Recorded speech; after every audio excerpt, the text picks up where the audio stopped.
Greetings and welcome to a conversation with our distinguished President Emeritus, Dr. Robert Rutford. Dr. Rutford is an Antarctic explorer and scientist of international acclaim, having been recognized with the naming of the Rutford Ice Stream and Mount Rutford in Antarctica. And here at home locally on the campus of UT Dallas, one can drive along Rutford Avenue in his honor. He served with distinction as the president of UT Dallas throughout a very formative period during the university's 40-year history, 1982 to 1994. Thanks for being here, Dr. Rutford. Well, thanks for inviting me, Brandon. You know, to start things off, I don't get too many Antarctic explorers behind that microphone, nor emeritus university presidents, and it got me wondering, which is tougher? Well, two very, very different kind of tasks. The business in Antarctica is physically and mentally exhausting at times, and because you're at the mercy of, in those days, you were at the mercy of the weather and the U.S. Navy, who flew the airplanes and got you around. And because we worked inland, the only way we could get there was by C-130 ski-equipped C-130 aircraft. And if there were other demands on the aircraft, you were continually fighting to try to get airtime. The president time was quite different because you're dealing with a totally different group of people, you know, politicians and business people who are their own bosses, as opposed to dealing with a Navy captain who's got to report to an admiral. Mm-hmm. So they're quite different, but in both cases very, very rewarding. According to the American Council on Education, the average tenure of an American university president was about 8.5 years back in 2006, up from only 6 years 20 years earlier in 1986. Now, you served 12, and it's such a demanding position, and you presided over some rather momentous changes for this young university. How did you manage to do that for so long? Well, we had great people here at the university to work with, Alex Clark and Stu Fallis and Priscilla Beadle and Sherry Johnson, who was my staff, and the people in Austin.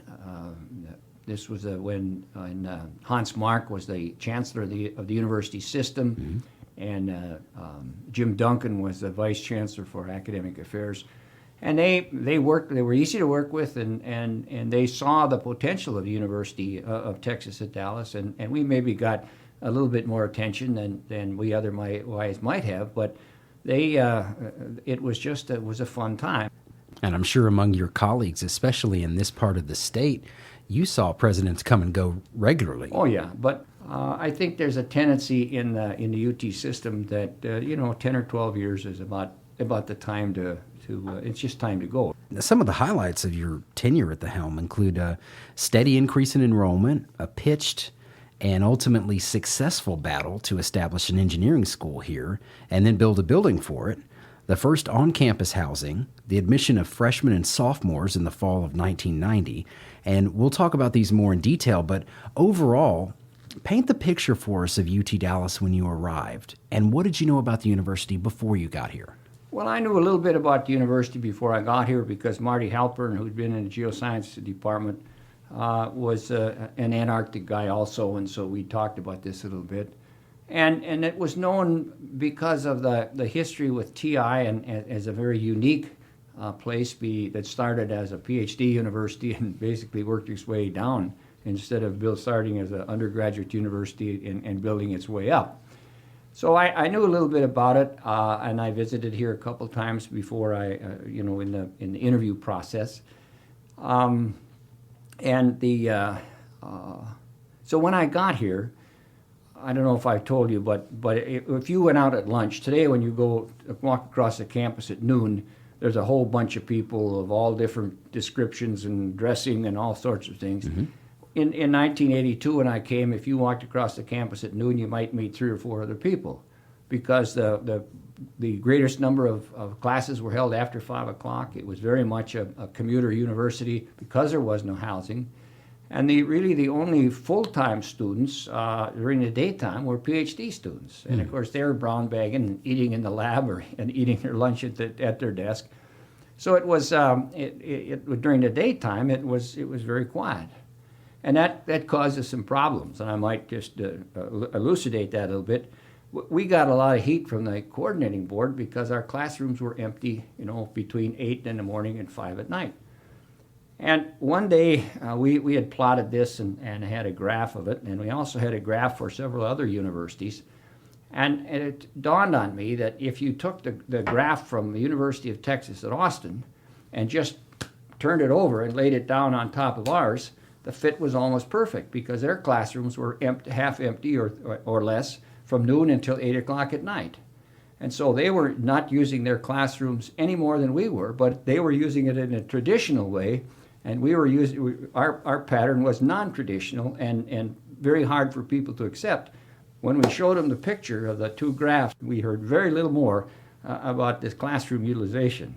Coming from a big land-grant institution, coming from Nebraska, and earlier than that, when I was a student at the University of Minnesota, is very different environment, very dedicated people, and research was the focus.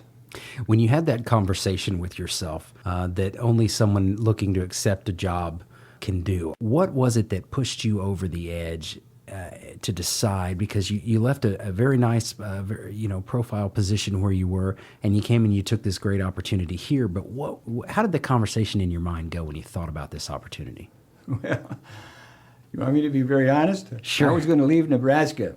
I was an interim chancellor at Nebraska, and the original 5 finalists were rejected by the regents. And so the 2 local candidates, Martin Massengale, who was a good friend of mine, and myself, became the 2 candidates, and as a result of the rejection of the others. And when Martin got the job, I was going to leave, mm-hmm. and so I was out looking and had interviewed at the several universities. But the uniqueness of this place and the opportunity that when you came here, then you interviewed with Eric Johnson and Cecil Green and the local people here. I mean, it was clear that this place had fantastic backing from the community, and not just from the local Richardson community, but from downtown as well. So it was, I just saw it as a wonderful opportunity to become a university president, and I was very happy when I was named. And then, as if you didn't have enough to do, getting to know your position here as university president, as early as 1983, shortly after your presidency began, the real push then was on to create the engineering program at UT Dallas. It would be 2 years before the Texas Higher Education Coordinating Board would give the go-ahead in 1985, after a lot of talk that the chances for an engineering school looked slim early on. Tell me a little bit about the headwinds and the early challenges that you faced with this idea of an engineering school at UT Dallas. Well, the initial push for the engineering school actually began before I got here. There was a famous regent at the University of Texas had promised Eric Johnson that UT Dallas, in the late 1970s, had promised Eric Johnson that UT Dallas would get an engineering school. And he then died, and so there was no record of this conversation. But Bryce Jordan, who was then the president, and Stu Fallis, the vice president for business affairs, put together a proposal that for a full-blown engineering school with civil and mechanical and electrical. And that was submitted, and it was, it had absolutely no hope of going anyplace. And was withdrawn finally. I think I'm not sure if the regents approved it or not, but at least it never went to the coordinating board. Probably informal talks were held with the coordinating board staff, and it was pulled back with the notion, with the idea that, well, you were trying to bite off too much, and why don't you start small? And Stu Fallis had been out ill, and he came back as kind of a special assistant. He knew everybody in the community, and so he went around and talked to people, and he put together a group of 5 individuals representing Texas Instruments and E-Systems and Rockwell and Northern Telecom, and five guys. And so they would sit around and shoot the breeze. And they were really guys that were a couple of them were vice presidents for research at those institutions. And we got and talked to the community. It was clear. I mean, the community said, hey, we don't need mechanical engineering, and we don't need civil engineering. We need electrical engineering. So we put together a proposal for electrical engineering only. And as part of that process, we had NCHEMS come, which is the National Educational Research Center that's based in Denver. And they came down and did an independent interview with all of the companies here in Richardson and around the neighborhood. And that they confirmed right off that what the community wanted was a school of electrical engineering. We redid the proposal, we submitted it, the regents approved it, it went to the coordinating board, and just about that time Hans Mark came in as the new chancellor. He said he'd like to review it, so they pulled it back from the coordinating board, and he looked at it, and he had the contacts with a number of people, and so he had an independent group of 3 guys come in, all of them members of the National Academy of Engineering, and well-known individuals who looked at the proposal, made some suggestions, but it basically endorsed it. Then it went back to the coordinating board, and it was touch and go, but they said, well, there's an engineering school at Arlington. The guys at TI said that's fine, but we're an hour and a half from Arlington in 5 o'clock traffic. Mm-hmm. Well, it was kind of, they said, well, I mumbled and grumbled, and what happened was that Kent Black, who was the president of Rockwell International here in Richardson, on Thursday morning I used to go get my car washed, and he would go get Kent's. He was a driver for Kent, chauffeur. And he would bring Kent's car down there, and we got to talking, and I said, Richard, how long does, you drive all over the city. You take Kent out to Bell Helicopter and all over in Irving and Arlington. I said, how long does it take to drive from Rockwell, which is just, a little bit north of TI, to UT Arlington? Oh, he said, I can draw you a time map. He said, not a mileage map, I'll draw you a time map as to how long it takes to go from A to B at various times in the day. And so, that was kind of a freelance sort of a deal.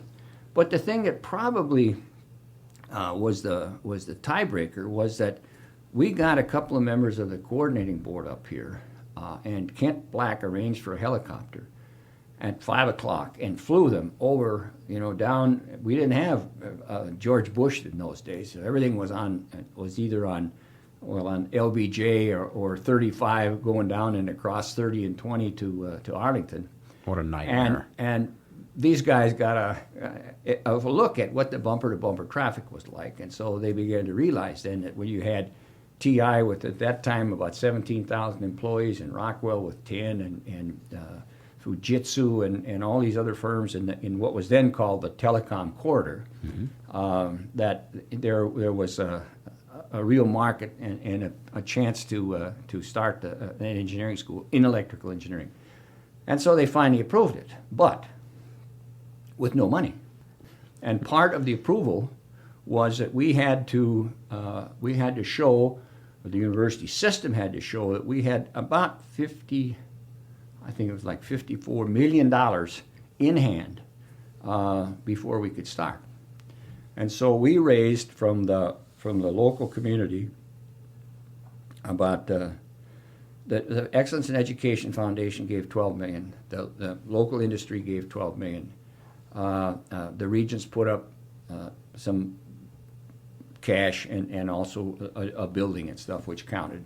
And so we were allowed to start. So basically, we built an engineering school with no state tax dollar support. That's the history of the School of Engineering. It was not an easy fight. Where did the legislature and the governor specifically, where did they kind of come down on this issue? Well, it never got to the legislature. That particular decision never got to the legislature because adding new courses and that sort of business is a coordinating board deal. When we came to add freshmen and sophomores, the university was created by a legislation which prohibited freshmen and sophomores, and so that decision had to go to the legislature and the governor's approval. So we had, the local legislators were very supportive of the engineering school, and some of whom are still around. What goes through your mind now, nearly 25 years after the fact, this Herculean task of getting an engineering school here? When you look over at those two buildings along Rutford Avenue here on campus, what goes through your mind? Well, it's kind of makes me certainly proud of the fact that we were able to pull it off. But as I said, because there's a whole bunch of people that deserve a ton of credit as to how it happened, and certainly people like Kent Black and Ed Castile, and I could just go down a whole list of industry people who visited the coordinating board members, who lobbied strongly, who were very active. And there were two reports that were done. One, when Stark Taylor was mayor, he established a lay committee of people to look at engineering education in the Dallas Metroplex.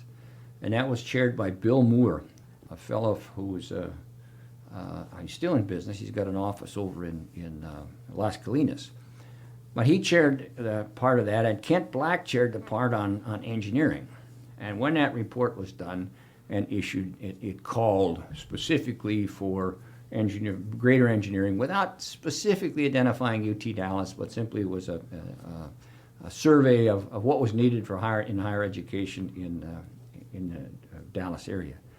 Then Mark Shepard, who was president of Texas Instruments, he organized a committee. But Mark was something else. So he got all these guys in from Fort Worth as well. Mm-hmm. We had the head of the Fort Worth Chamber of Commerce, and at that time the guy who was head of the whatever that company is that owns Radio Shack, Tandy, I guess. And he got us all in a room over TI, and he said, "Now we're going to do this report." And Jim Fisher, who's one of his right-hand guys, Jim is going to be the person who's going to write it and make sure that it gets done. And if you don't think you can sign it when it's done, you should leave right now. Is that right? So that was, well, when it got down to the very end, the Fort Worth people began to drag their feet, and they wanted to change a whole bunch of stuff. And I said, my position was that we had all agreed that we were going to, when Jim was done and the basics were written, that we were all going to sign it. And so we had a pretty tense time for a week or two, but it finally was signed. And that was used with great emphasis, because here were the industry guys who were saying that we needed this school, and the fact that they put their money where their mouth was most interesting, and certainly that had a big impact also. You talked about how in the early days of your time here at UT Dallas, when you go to campus, that it was very much a commuter campus, and you might bump into a few people during, say, the normal 8 to 5 type hours. But as that transition began to happen, where campus housing came about, and I wonder if you could tell me just some of your thoughts about how that came about and how it really sort of changed the campus. The housing initially was strictly for graduate students, because the graduate students were the largest, the most important pieces of the student body. The initial effort was to provide some low-cost housing for graduate students who might be married and have families and that sort of business. So the initial group for the student housing was aimed at them.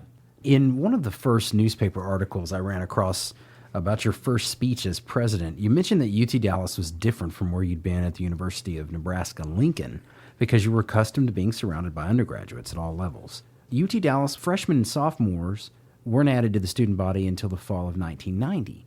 Why the long gap there? There was a great deal of opposition to the freshman and sophomore edition. You had Richland College, you had a new Collin County Community College, you had SMU, UT Arlington, and 4 years, other 4 years universities, North Texas. And so there was no great enthusiasm for UT Dallas to add freshmen and sophomores. However, there were a couple of guys in Dallas who basically said to me, we're going to go after freshmen and sophomores. And these were non-university types, Jess Hay and Peter O'Donnell. And they said, we'd like to, we'll carry the mail. And as I told them, I said, look, we just got this engineering thing, and everybody's tired. You know, we need to kind of let the dust settle. And they said, no, let's strike while the iron is hot. The local legislators introduced the bills, and what happened immediately then was that all the other upper division schools like Tyler and San Antonio, and they all wanted in on this bill also. So their local legislators added their names to the bill, and of course it died. It disappeared. Well, that summer there was a special session on the legislature for the budget, and the bill for UT Dallas reemerged and was passed in that special summer session, and Governor Clements signed it, and we were off and running again with no funding from the state. Starting to feel like a pattern, isn't it? Yeah. So Pat Weber, who was then a vice president at TI and head of our development board here at UT Dallas, he and Sherry Johnson, in a very short period of time, raised about $3 million. And the building that we're in right now was provided by the state. This building, this part of the building, multi-purpose, was built as the first home for the College of Engineering. And the other half was built as an administration. And so the money, the $3 million, was used for, we didn't have any library books, we didn't have any labs for freshmen, you know, big labs for freshman classes. And so here in this building, and just down below, no, at the end of the hall, and then down below was a big biology laboratory. There was a chemistry lab, there was a geology lab, there was engineering labs, and this building, which basically at that time became a lab building with offices for the engineering faculty just across the hall from us here. We hired a dean, and he hired the faculty, and this was all hired for the School of Engineering on soft money. The same thing with the undergraduate, the freshmen and sophomores. And so we recruited the first class of freshmen, and we were pretty stupid. We didn't really stop to think about why were these very bright kids coming to UTD. And the bottom line was, after we finally woke up, they were coming to UTD because they couldn't afford to go to Harvard or Yale or wherever. I mean, they were really bright kids. And so, without really thinking it, our advisors, and certainly I'm as guilty as anybody, we signed these kids up for 16 hours of class, and then later found out that half of them were working 25 or 30 hours a week. And another interesting thing that we found out, and I worry about this still, is that in those days, a kid could complete the required courses to graduate by the end of their junior year. And so a lot of kids just took basket weaving and other non-academic type courses their senior year. So basically they were for about a year, nobody had been, they hadn't had to read and do math or calculus or whatever. And we signed them all up for calculus, and one kid told me, I walked into class, a history class, the first day, and the teacher assigned a 700-page reading for the first 2 weeks. And he said, I didn't read 700 pages in the 3 years I was in high school. So that was the first semester was a disaster. And we learned a lot, and we got them, charged up again, and we got a slap from some of the local folks because we basically let that semester disappear. But I think it was the only fair thing to do, and it was approved by everybody. So it was not something that was done in the dark. It was something that was done openly, and we took the heat for it. But we just made a mistake. In a practical sense, adding freshmen and sophomores changed the look of your walk across campus, didn't it? Oh yeah, not initially because there were so few of them, but from people who have been gone from here for 5 years, all of a sudden there are young ladies, and young guys, and they're playing frisbees out in the mall, and it was just something that you didn't see before. So it changed and changed the university, and all of a sudden now you got freshmen and sophomores, and what's the next thing that comes? Fraternities and sororities, and various other groups on campus that that's just part of the environment. And it was, I walked through the Union today, and I see the students, one of the sororities or fraternities selling stuff or doing things, service project, and it's that's what a university is all about. It's easy to say that your education is dependent upon the faculty, but a lot of your education is dependent upon the people that you go to class with, that you grow up with. If you're going to change your ideas a little bit, the input from your peers is essential. Many of our alums have done very well as representing a diverse group that has graduated from here. You were president for more than a decade, 12 years in fact, and you've been a treasurer on campus now for nearly 30 years, most recently as president emeritus. Looking back over nearly 3 decades now, what has your time here meant to you? Well, this is, I suppose in a certain sense, I feel like this is my university because and I say that without wanting to, sound egotistical or stuff, but the character of this university that you see today, it really was developed in those 10 or 12 years. The School of Management, which is now, very large and so on, was really growing and beginning to make international contacts. We had classes in Beijing, China, classes in Russia. We still have in St. Petersburg a very, very close tie where we helped them start a School of Management. So that, and then the engineering school, which I think now is the second largest unit on the campus, and the housing. I just look at all the housing, and I told my wife the other day, I said, look at that. I said, when we did that first one, I had no idea. And it's crowned by the dormitory at the end of the street. And it just is, I just look at it and think, it was fun. It was hard work, but look at what happened. And it brings you to campus, nearly every day still? Oh, yeah. I'm trying to shed all of the paraphernalia that you acquire over the years and the books and papers, and it's painful. You look at these papers and then it brings back thoughts of, gee whiz, I remember that day and that meeting, and then you say, but there's a copy of it in the files, and you end up throwing it away. And you've clearly left an indelible and positive mark on the campus and continue to serve the university. What is next for Antarctic explorer and President Emeritus Rutford? Well, I'm winding down. I'm tired, and we live here, and our kids, there's one's in Chicago, one's in Lincoln, and one's in Jackson, Wyoming, and we see the one in Jackson, Wyoming, because we spend our summers there. But we're just trying to get to a point where we can, have a little more flexibility. I'm